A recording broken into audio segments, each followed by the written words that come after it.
नमस्कार, मेरा नाम राहुल शर्मा है और आप देख रहे हैं द वंदे भारत का खास शो यूपी वाला।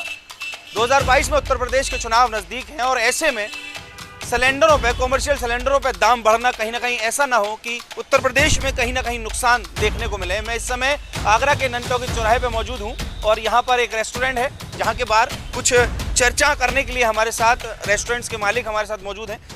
बात करने की कोशिश करते हैं कि क्या कुछ लगता है कि क्या उत्तर प्रदेश चुनाव में महंगाई एक बड़ा मुद्दा बनेगा या नहीं। क्या नाम? मेरा नाम चिराग तोमर है। क्या कहना चाहते हैं? मैं ये कहना चाहता हूँ, देखिए सरकार ने महंगाई से पहले ही कमर तोड़ रखी है और पहले ही सिलेंडर के दाम इतने बढ़ गए हैं, बढ़ते बढ़ते बढ़ते बढ़ते इतने कि वो ऊंचाइयों को छू गए हैं। और दूसरा फिर इन लोगों ने 100 रुपये बढ़ा दिए। सैलानी आ नहीं रहा है, पहले ही कोरोना ने रेस्टोरेंट वालों की कमर तोड़ रखी है। ताजमहल पे एक कॉर्नर देखना मुश्किल हो रहा है और उसमें फिर सिलेंडर की कीमतें बढ़ा रही, खर्चे बढ़ाए जा रहे हैं, बढ़ाए जाए, इनकम कुछ है नहीं, क्या करे रेस्टोरेंट वाले। किस तरह से देख रहे हैं आप? आपका नाम क्या? मेरा नाम आशीष पारा। आशीष जी, कैसे देख रहे हैं सिलेंडर पे 100 रुपये बढ़ गए? कैसे? मैं तो ये कह रहा हूँ कहीं ना कहीं राजस्थान में देखिए, अन्य जगह जहाँ दूसरी सरकारें हैं, पेट्रोल 115 रुपये लीटर है, यहाँ 10 रुपये। पिछली सरकारें आपने देखी होंगी, कोई ऐसी सरकार नहीं रही जिसने एकदम 10 रुपये पेट्रोल के दाम घटाए हों। बहुत सारी चीज़ें हैं जिस तरीके से सरकार ने पिछले 1 साल से गरीब और निचले तबके को मुफ्त में राशन देने का काम किया है। मैं अपनी बताऊं, 10 रुपये और तेज़ हो जाए सिलेंडर पे, लेकिन हमारे जो नीचे के लोग हैं वो लोग खुश होने चाहिए, उनको मुफ्त में राशन देने का काम ये सरकार कर रही है। मैं सरकार से बहुत नीचे के लोग ये 10 रुपये और बढ़ जाएं, आशीष जी का कहना है। और लोगों का क्या कहना है, एक बार उनसे भी बात करते हैं। मैं जितेंद्र सिंह मैं कहना चाहूँगा, मतलब वो तो कह रहे हैं कि 10 रुपये भले ही और बढ़ जाए, लेकिन जो है वो गरीब तबके को सहूलियत मिलनी चाहिए। क्या सहमत है? मैं बताना चाहूँगा आपको कि अभी इसी सरकार में उज्ज्वला योजना चली थी और उस उज्ज्वला योजना के अनुसार आज जिन लोग जो लाभार्थी थे, आज लाभार्थी आज जो दर पर दर जो महंगाई गैस पर जो बढ़ाई जा रही सरकार के द्वारा, वो रिफिलिंग नहीं करा पा रहे हैं। उन्होंने अपने सिलेंडरों को, कोई तो आप देख ही रहे होंगे, किसी न किसी माध्यम से किसी न किसी प्रयोगों में ले रहा है और वह इस कदर वो प्रभावित है महंगाई से कि इस योजना का दाम नहीं पाए। क्या करेंगे ऐसी?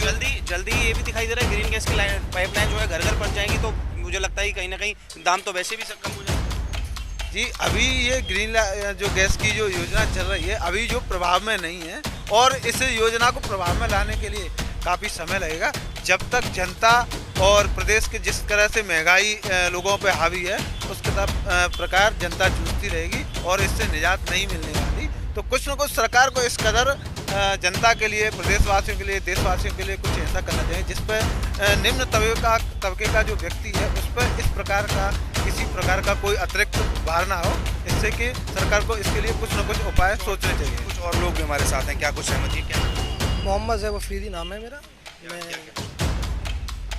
आए दिन पेट्रोल के दाम हाइक हो रहे हैं, आए दिन एलपीजी के दाम हाइक हो रहे हैं और प्रधानमंत्री जी, पता नहीं, मैं कई तरीके से इनका फेलियर मानता हूँ इस चीज़ को, कि मतलब ये अपने मुंह से इन्होंने स्वयं बोला है किसी डिबेट में कि मैं जानता हूँ कि पेट्रोल और डीजल के दाम और एलपीजी के दाम इस तरीके से नहीं बढ़ सकते जिस तरीके से ये बढ़ रहे हैं। अब ये इस तरीके से इनके दाम बढ़ रहे हैं और उज्ज्वल योजना के थ्रू प्रधानमंत्री जी ये कहते हैं कि उन्होंने 2 करोड़ लोगों को जो है सिलेंडर घर घर पहुँचाया। बहुत अच्छा, बात करेंगे, इस पर ही बात करेंगे। 2 करोड़ लोगों को बहुत अच्छी तरीके से उन्होंने सिलेंडर पहुँचाया, मैं मानता हूँ। लेकिन उस समय सिलेंडर की जो एलपीजी की कीमत थी वो मात्र 495 रुपये थी। आज उसकी कीमत 900 रुपये से ज़्यादा है। ये तो वही वाली बात हो गई, पहले आप इन्वेस्टमेंट करो, उसके बाद पैसा निकालो। मतलब आप किसी भी चीज़ को, आपने घर घर गैस पहुंचाई, जो लकड़ी पे खाना बनाता था व्यक्ति, आज वो सिलेंडर पे खाना बना रहा है और उसका आदी हो गया। सिलेंडर पे खाना बनाने का वो आदमी आदी हो गया, अब वो सिलेंडर पे खाने बना रहा है, उसका आदी है। अब सिलेंडर की कीमत पहले 495 रुपये थी, 500 रुपये थी, अब वो 500 रुपये का आदी है और आदी पड़ चुका है सिलेंडर पे खाना बनाने का, लकड़ी पे नहीं बना पाएगा। अब उसकी कीमत 1000 रुपये। इन्वेस्टमेंट करके घर पे चूल्हा तो पहुंचा दिया, लेकिन उसके बाद जो प्राइस थी वो डबल कर दिया। तो कान चाहे ऐसे पकड़ लो चाहे ऐसे पकड़ लो, जा तो हमारी जेब का ही रहा है। कुछ और लोग भी हमारे साथ, कुछ और क्या कहना चाहते हैं? क्या नाम? दीपक शर्मा। कुछ पढ़ रहे हैं आप? मैंने देखा मोबाइल। मैं पढ़ रहा हूँ एक्चुअली। मैं आपको रेट बताता हूँ भाई कि 2019 में जब कोविड आया था उससे पहले की जो सिलेंडर की रेट थी वो 1500 से 1400 रुपये तक थी। मैक्स 14 डिस्काउंट करके मैं 1200-1300 को पड़ता था। आज जो रेट है मात्र 2 साल के अंदर रेट 2100 रुपये की है। तभी तो मैं एक रेस्टोरेंट वालों में हर चीज़ से, मतलब देखो क्लाइंट अभी आ नहीं रहे हैं, गोरे भी बिल्कुल नहीं आ रहे हैं, सारी चीज़ें कुछ काम कोरोना का कहीं ना कहीं तीसरी लहर की भी एक डर अब सताने लगा डर पूरा। रेस्टोरेंट हमें तो कुछ मिला नहीं, ना रेस्टोरेंट के लिए कुछ। अभी हमारे आगरा में ना रेस्टोरेंट क्रिएट वालों के लिए लोन बंद है, सारी चीज़ें। जितने मेरे गाइड भाई हैं, स्कॉट भाई हैं, सब लोग सब परेशान हैं, सब घर पे बैठे हुए हैं। सिलेंडर की रेट हर महीने 100 रुपये बढ़ रहे हैं। अभी लास्ट 4 महीने से तो ऐसा हो गया कि हर महीने 100 रुपये बढ़ रहे हैं। तो प्रदेश में हम क्या करें, सरकार हमारी कुछ करना नहीं चाह रही। रेस्टोरेंट वालों को तकलीफ तो हो रही है चलाने में। आशीष जी हमारे साथ थे, आशीष जी को कुछ और पक्ष रखना है, कैसे कहना चाह रहे हैं? सब एक ही बात कह रहे हैं कि ये महंगाई घेर रही है और कहीं ना कहीं उत्तर प्रदेश सरकार पे कहीं ना कहीं भारी तो नहीं पड़ी। देखिए भैया, मैं रेस्टोरेंट के साथ साथ कहीं ना कहीं वो नीचे गरीब वर्ग को भी सोच के चल रहा हूँ, ठीक है। हमने पूर्व की सरकारों में देखा है, जो गरीब व्यक्ति था वो लगातार गरीब होता जा रहा है। और यहाँ जो पैसे वाला है, अब ये रेस्टोरेंट मालिक है, मैं भी एक रेस्टोरेंट मालिक हूँ। तकलीफ तो हुई है, लेकिन इतनी ऐसा हम लोग अगर उनके बारे में सोचेंगे, वो बेचारे क्या करते हैं, उनको 6-7 पिछले 1 साल से लगातार उनको मुफ्त में राशन मिल रहा है। अगर वो नहीं मिलता तो वो बेचारे क्या करते हैं, लगातार 6,000 रुपये प्रतिवर्ष किसान सम्मान निधि के तहत हर किसान के खाते में, चाहे उसमें एक पिता के 4 बेटे और 4 के नाम खेत है, सबके अकाउंट में 6,000 रुपये देने का काम सरकार कर रही है। इस तरीके काम अगर सरकार कर रही है, 10-20 रुपये अगर पूंजीपतियों से ले लिए जाएँ, कोई बड़ी बात नहीं। कोई क्या कहना? ऐसा भैया इन्होंने बताया कि गरीब को सोच के चल रहे हैं। क्या गरीब सिलेंडर पे रोटी नहीं बनाता है? उसके लिए महंगा नहीं हुआ है? और जो ये कह रहे हैं, जो राशन दे रहे हैं, आपने कोविड की स्थिति में वो गरीब की स्थिति देखी थी, वो कैसे पैदल वो जा रहा था, उनकी इनके व्यवस्थाएं करी, वो उनके बारे में नहीं सोच रहे। जैसे अभी आपने इनसे CNG के उसके बारे में पूछा था, जो गैस पाइपलाइन बढ़ रही है। एक पेट्रोल का भी एक विकल्प CNG था, आज CNG की रेट देखिए, और 2 साल पहले CNG के रेट क्या थे। ये बस ये सरकार बिजनेस कर रही है। जैसे इन भैया ने बताया, पहले उसका स्वाद लगाती है, फिर उसी चीज़ को डबल में बेचती है। जब आदमी की मजबूरी बन जाती है उसे लेना, उसे खरीदना, फिर उस पर अपनी मनमानी करती है। लेकिन सरकार महंगाई जो मुद्दा है वो केंद्र सरकार का। उत्तर प्रदेश में चुनाव, क्या लगता है उत्तर प्रदेश में महंगाई मुद्दा विशेष रूप पर रहेगा? उत्तर प्रदेश में महंगाई चरम सीमा से पार हो गई है। उत्तर प्रदेश का नागरिक, उत्तर प्रदेश की जनता महंगाई से पस्त है, और उत्तर प्रदेश की जनता इंतजार कर रही है 2022 के चुनाव का, कब इनको उखाड़ के फेंकने का काम करें। कितनी सीटें आप देख रहे हैं, कौन सी पार्टी? देखिए, सीट वीट में नहीं देख रहा, मैं व्यापारी आदमी हूँ, रेस्टोरेंट चलाता हूँ, सीट वीट से मुझे मतलब नहीं है। बस ये भारतीय जनता पार्टी सरकार जा रही है। मतलब कहना चाह रहे हैं कि व्यापारी जो है वो सरकार के खिलाफ है? व्यापारी सरकार को उखाड़ फेंकने के इंतजार कर रहा है। कुछ और लोग कुछ कहना चाहते हैं, क्या कहें? सरकार ने हमें MSME के थ्रू लोन देने की बात की। MSME के थ्रू स्मॉल स्केल इंडस्ट्रीज जो है उन लोगों को लोन देंगे। बहुत अच्छी बात है, हम लोगों को लोन देंगे। स्मॉल स्केल इंडस्ट्रीज, हम लोग जहाँ पे यहाँ इतने जितने मौजूद हैं, वो एक स्मॉल व्यापार ही करते हैं, छोटा व्यापार करते हैं। हम लोगों को लोन देने के लिए एक तो तरफ हमसे ये कहा जाता है कि आप लोग लोन लो और अपना छोटा धंधा चालू करो। धंधा स्वरोजगार, जो हम लोग धंधा चालू, आत्मनिर्भर भारत अगर जो हम धंधा चालू करते हैं, उसके बाद ये लोग आए दिन सिलेंडर के अंदर गैस के पैसे बढ़ा दे रहे हैं। अरे जब ऐसे करके पैसे बढ़ा दोगे तो कमाएंगे क्या? सिलेंडर पर रेट बढ़े तो क्या आपने अपनी डिशेस में भी रेट बढ़ाया? अभी तक तो ऐसा कुछ नहीं हुआ है। डिशेस के ऊपर रेट बढ़ाएंगे तो क्लाइंट कहाँ से आएगा? वैसे ही हमारे पास क्लाइंटेज नहीं है। क्लाइंटेज की हमारे इतनी शॉर्टेज है, इसके लिमिट हमारे पास रेंट देने को नहीं है, हमारे पास बिजली का बिल देने को नहीं है। हमारे बिजली की इतनी समस्या है, जिसके लिए हमें मालूम है कि हमारे पास जो प्राइवेट बिजली हमारे आगरा में है वो बहुत ज़्यादा। देश में चुनाव भी है तो कहीं ना कहीं महंगाई, इस समय 100 रुपये बढ़ाना कहीं ना कहीं खामी भुगत। बिल्कुल अभी नहीं, मैं तो ये बोलूँगा कि उत्तर प्रदेश के अंदर महंगाई बढ़ाना हर वक्त, कोई भी सरकार सत्ता में हो, उसके लिए जो भी कोई महंगाई बढ़ती है तो उसका ड्रॉबैक है, कहीं ना कहीं उसका फेलियर है, और ये मानना पड़ेगा। क्या संभव है जैसे पेट्रोल में बढ़ा तो अब उसमें कुछ कम कर दिए, तो अगर इसमें भी कम कर देंगे तो? ये वही वाली बात हो गई। मैं आपको एक कमरे में 4 दिन के लिए बंद कर दूं, खाने को कुछ ना दूं, और स्वयं से बंद करूं, स्वयं से एक पानी का गिलास ले आके दे दूं 4 दिन बाद, तो आपको वो 4 दिन भूल जाओगे, आपको विकास नजर आएगा वो पानी के गिलास में कि मैंने आपको पानी पिलाया। आपको 4 दिन भूल जाओगे मैंने आपको एक अंधेरे कमरे में 4 दिन बंद करा। क्या कुछ और कहना चाह रहे हैं? भाई ने बिल्कुल सही बोला कि सरकार का मतलब सरकार को सोचना, अब कितना कम करेंगे? अभी 2100 रुपये, 2100 से ये तो नहीं कि 2019 वाली रेट 1300-1400 रुपये वो तो लेकिन आने से रही है। इतनी महंगाई, इनको महंगाई पे सोचना चाहिए, मतलब हर व्यापारी के बारे में सोचना चाहिए।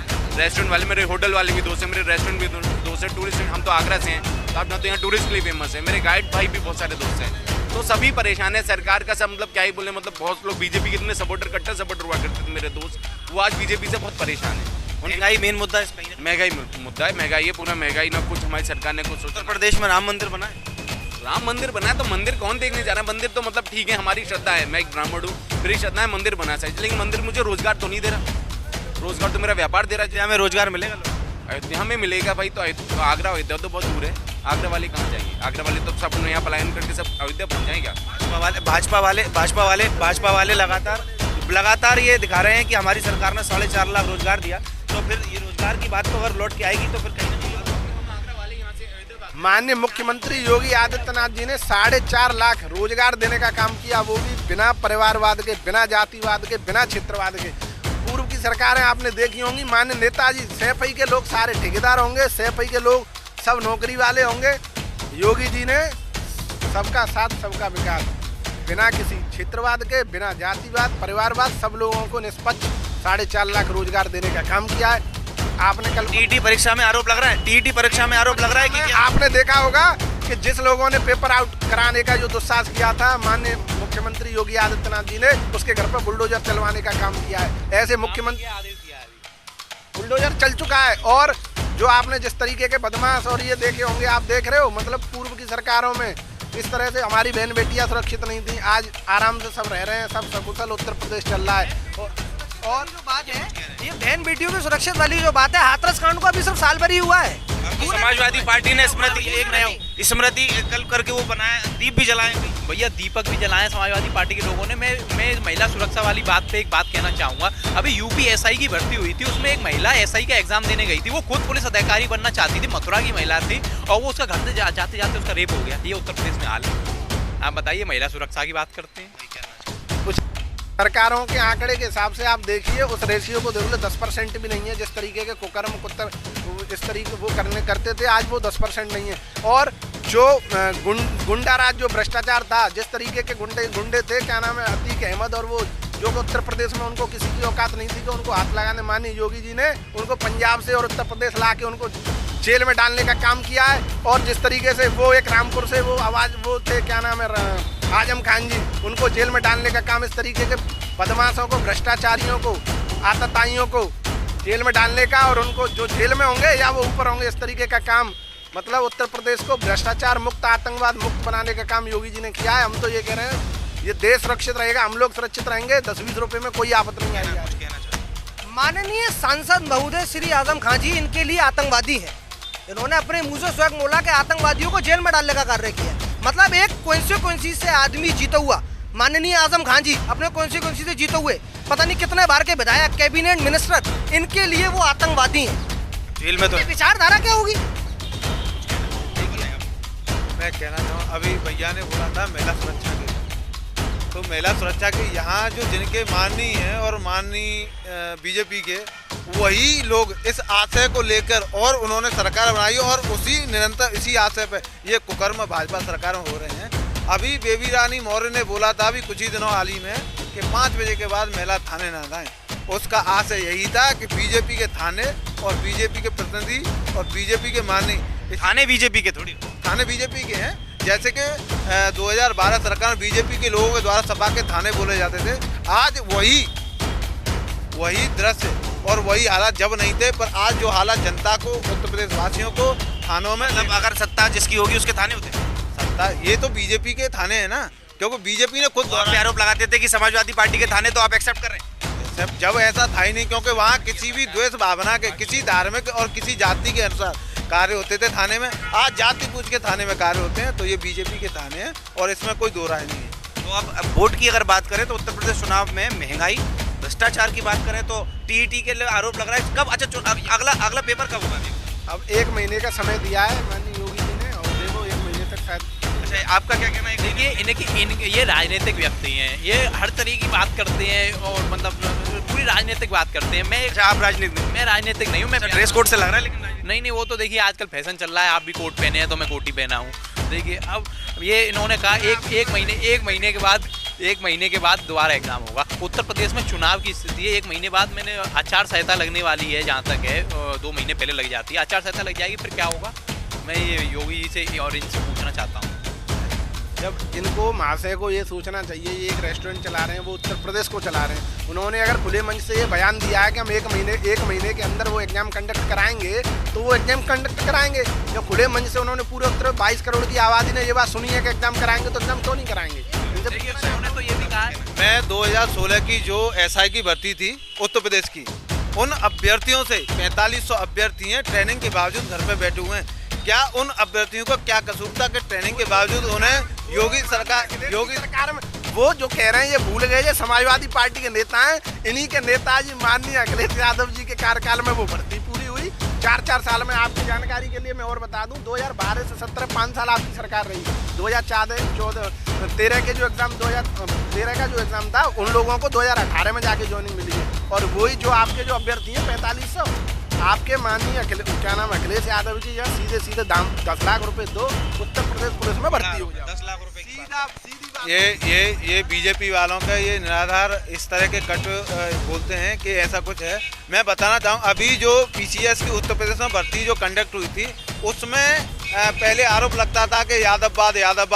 आज 57 ठाकुरों को, मैं जब बताना 57 ठाकुरों को पीसीएस जो उत्तर प्रदेश लोक सेवा जो आयोग है उसके द्वारा वहाँ नियुक्ति पत्र बांटे गए। क्या ये 57 जो ठाकुर थे आज से पहले क्या वो पात्र नहीं थे किसी सरकार में? आज ही जब योगी की सरकार आई है तो 57 ठाकुर पात्र हो गए, क्या वो पीसीएस के लायक हो गए? तो ये उत्तर प्रदेश सरकार में बीजेपी सरकार ने जातिवाद धर्म की राजनीति करती है और पक्षपाती राजनीति है। ऐसा किसी प्रकार का जो सपा सरकार पर जो इल्ज़ाम लगाए गए थे कि यादववाद इस तरह का, यहाँ निष्पक्ष समाजवादी पार्टी में 2022 में सरकार बनी और निष्पक्ष नहीं, अरे ऐसा आरोप तो लगा है कि कहीं ना कहीं भर्ती होती है तो सिर्फ यादव दिखाई देते हैं। देखो, जहाँ जिसकी भागीदारी उसकी जितनी हिस्सेदारी। अब यादवों की इसमें क्या कसूर है कि उनकी संख्या इतनी है, जहाँ जिसकी संख्या होगी वो तो उतनी संख्या में दिखेंगे ही। आप क्या कहें? हम तो इसमें क्या बोले कि हम देखो, मैं ब्राह्मण हूँ भाई, मैं साफ बता रहा हूँ कि ब्राह्मणों को तो मतलब उत्तर प्रदेश में ब्राह्मणों का बहुत बुरा हाल है। नहीं, अब तो सब आप ही को साध रहे हैं। कोई नहीं, चुनाव आ गया ना।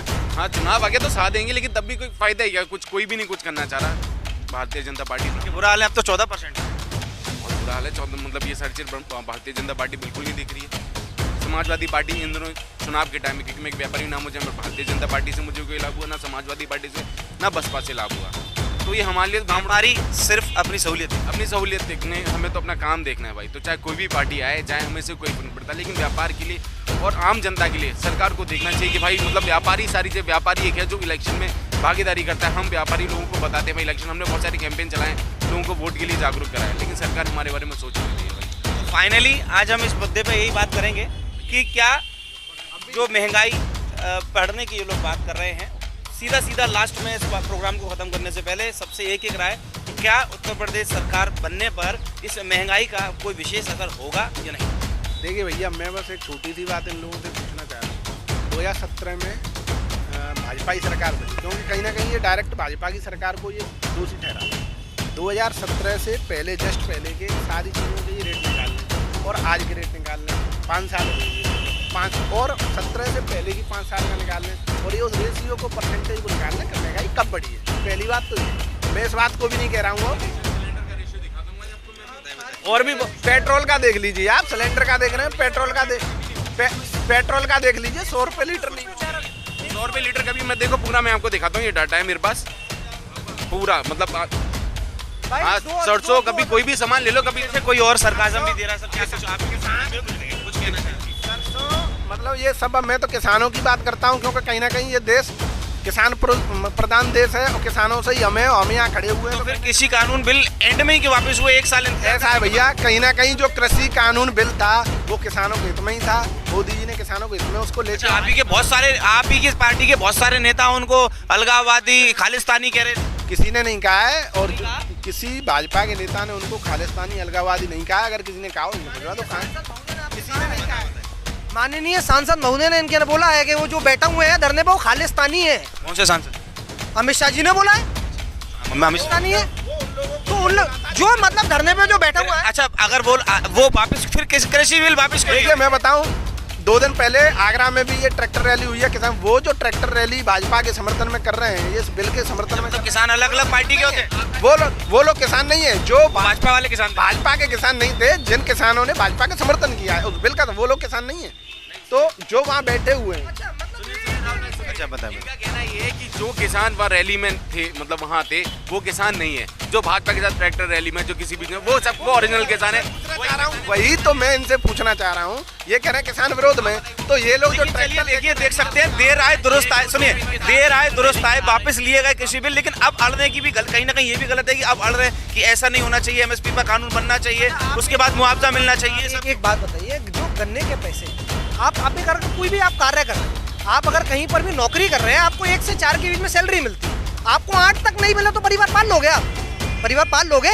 नहीं पाल पाओगे ना। सेम है गन्ने के साथ है। गन्ने का पैसा कहाँ मिल रहा है? कब मिलेगा गन्ने का पैसा? किसानों को कब मिलेगा? और किसान मांग क्या रहा है? एमएसपी के ऊपर गारंटी ही तो मांग रहा है। दे दो ना, क्या जा रहा है उसमें देने में? ये दे दिया तो ये भी दे दो। भाई क्या कहना चाहते हैं? 600 रुपये कुंटल बिकता था, हम देखते थे, छोटे थे हम घर में, ज़्यादा पुरानी बात नहीं कर रहा हूँ मैं। पूरी ट्रॉली भर के जाती थी, 5000 रुपये लौट के आते थे उधर से, ठीक है। सरसों 3000 रुपये 3500 रुपये कुंटल बिकती थी। किसान ने अपनी सरसों 8000 10,000 रुपये कुंटल बेची है, बाजरा 2000 तक बेचा है। और ये कहीं ना कहीं ये महंगा हो रहा है, तो ये किसान का फायदा नहीं है, ठीक है। 180 सरसों का तेल मेरे भाई 180, आम जनता भी, किसान भी है उसमें, आम जनता और गरीब वर्ग, हमारा गरीब वर्ग 180 रुपये लीटर तेल कहाँ से अफोर्ड करेगा भाई? हम व्यापारी। 400 रुपये कमाने वाला कैसे 180 रुपये करेगा? तो सरसों जब 400 रुपये कमाने वाला किसान कहीं ना कहीं जो इस तरीके की जॉब कर रहा है, 400 को कहीं ना कहीं गांव से बिलोंग करता है और किसान है, उसकी सरसों कई ऐसे लोग हैं जो सिर्फ अपना रोजंदारी पे 400 रुपये मिस्त्री टाइप ऐसे लोग हैं, वो कैसे? नहीं, ऐसा है कि जो इस वर्ग का आदमी है वो मोदी वाले थैले में तेल है। वो जो मोदी एक थैला दे रहा है जिसमें जैसा 50 नेताओं की फोटो लगी है, उसमें भैया इनसे पूछना चाहता हूँ उसमें तेल है? उसमें 180 रुपये वाला तेल है कि नहीं है, ये बताइए। मोदी देश के माननीय आदरणीय प्रधानमंत्री जी हैं, ठीक है। और उनको विश्व पटल पर आदमी सम्मान देता है। जब वो अमेरिका जाते हैं तो वहाँ का राष्ट्रपति अपनी पत्नी के साथ उनको रिसीव करने आता है, और आप उनसे देखिए आप एक कॉन्सिक्वेंसी के सांसद को आतंकवादी कह दो, उन्होंने मोदी के आगे जी नहीं लगाया तो उन्हें बहुत चिलमिलाहट में। भैया देखिए यहाँ पे मैं मोदी जी हमारे देश के प्रधानमंत्री हैं, मेरे मुंह से निकल गया कि मोदी देता है, चलिए मैं भी उनका बहुत मान सम्मान करता हूँ, लेकिन यहाँ पे मान सम्मान का विकल्प नहीं चल रहा है। यहाँ पे बात चल रही महंगाई पे, यहाँ पे बात चल रही रोजगार पे, यहाँ पे बात चल रही सरकार पे। ये उस बारे में कोई बात करनी है, सरकार पे सरकार दिए जा रहे हैं, कोई मुद्दे की बात कोई इन्होंने अभी तक करी? चाहूँगा भैया, इनके बाबा पिताजी, इनके हम सब जितने भी, मैं कहीं ना कहीं मानता हूँ हम 500 साल से सनातन धर्म से आते हैं हम सब लोग, ठीक है। प्रभु श्री राम हमारे लिए सब कुछ है। कहीं ना कहीं 500 साल के इतिहास में सब लोगों ने, इनके पिताजी ने, हमारे पिताजी ने, बाबाओं ने ये सुनते आ रहे थे, लड़ते आ रहे थे, राम मंदिर बनाएंगे, राम मंदिर बनाएंगे।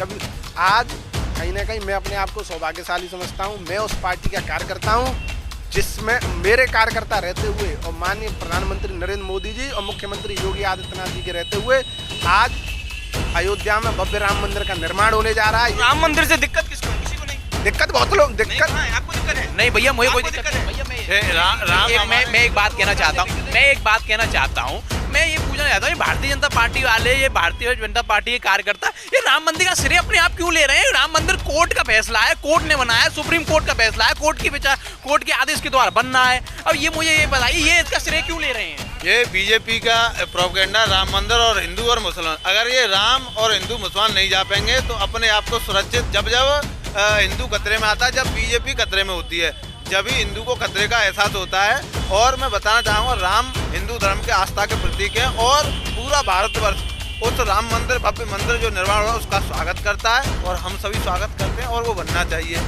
ये हमारे माननीय जो सर्वोच्च जो अदालत है, सुप्रीम कोर्ट है, उसका आदेश है और उसी के आदेश अनुसार इसका सिर्फ और सिर्फ बीजेपी खेल लेना चाहती है और ये ज़्यादा गलत है। क्योंकि आज जब चंदा हो रहा था राम मंदिर के लिए, सभी प्रदेश में, पूरे भारतवर्ष में सभी लोगों ने तहे दिल से उसका स्वागत किया और चंदा दिया। और हाँ, हमने चंदा दिया है, हम रसीद भी दिखाएंगे आपको। और यही मानसिकता बीजेपी की। ये सपा वाले कहते थे कि महंगाई मुद्दा है, बात उठी है तो कहते हैं बात उठेगी तो दूर तक जाएगी, लेकिन हमारा मुद्दा सिर्फ महंगाई है। और आज की डिबेट सिर्फ इसलिए थी कि क्या महंगाई उत्तर प्रदेश में कहीं ना कहीं एक ऐसा असर छोड़ेगी या भारतीय जनता पार्टी पर इस महंगाई के वोटरों का कोई फर्क पड़ेगा या नहीं, ये देखने वाली बात होगी। लेकिन उत्तर प्रदेश से जुड़ी हुई सभी छोटी बड़ी खबरों के लिए देखते रहिए द वंदे भारत का खास शो यूपी वाला।